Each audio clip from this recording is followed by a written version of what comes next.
like I mentioned in the previous video with the Chicago drill scene, like I was saying, all of this stuff is just Freemasonry.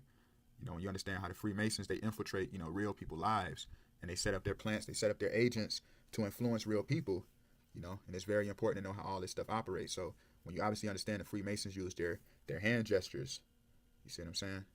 So as it's written in James 5:12, but above all things, my brethren, swear not, neither by heaven, neither by the earth, neither by any oath, any other oath, but let your yea be yea, and your nay, nay, lest ye fall into condemnation. So, making no oaths. So what those devils do, they make their Masonic blood oaths.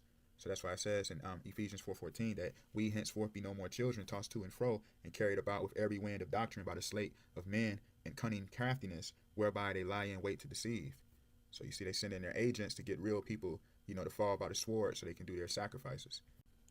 So those devils, how they set up their blood sacrifice rituals, as it's written in Ezekiel 18:20, the soul that sinneth, it shall not die. I mean, it shall die.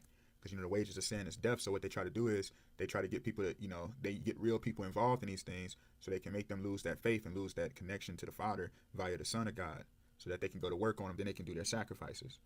So, the soul that sinneth shall die, because it's written, I chastise those I love. The wages of sin is death. So that's why they love to set up those things. People get caught up in something they didn't know it was this deep, and then now they ain't nothing but a victim. So you see nothing but Freemason hand gestures, 666. So I'm going to go into this right quick too, because this is something we see all the time. And I'm going to show a couple pictures. But then it says in Ezekiel 8:17, then he said unto me, hast thou seen this, O son of man? Is it a light thing to the house of Judah that they commit the abominations which they commit here? For they have filled the land with violence and have returned to provoke me to anger. And lo, they put the branch to their nose. So, the branch, as it's written, represents the Son of God. In Zechariah 6:12, as it's written, the branch is the man, who should build the house of the Lord. So, they like to put that branch to their nose because they know the whole thing goes into how it's written that the Messiah would stand upon the altars with his 144,000.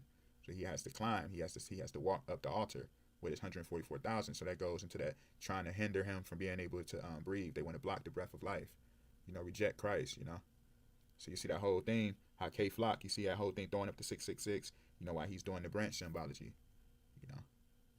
You see that K Flock, you see how he look at him doing nothing but Masonic gestures. And as you can see, he's wearing a Louis Vuitton, because they love that Louis Vuitton blasphemy, because as it's written, you translate praise the Lord, it becomes Louis Eternal. So, hallelujah. Holly means to praise, Louis Eternal Yah. So, you see, they love to do that Louis Vuitton blasphemy, throwing up their Masonic hand gestures.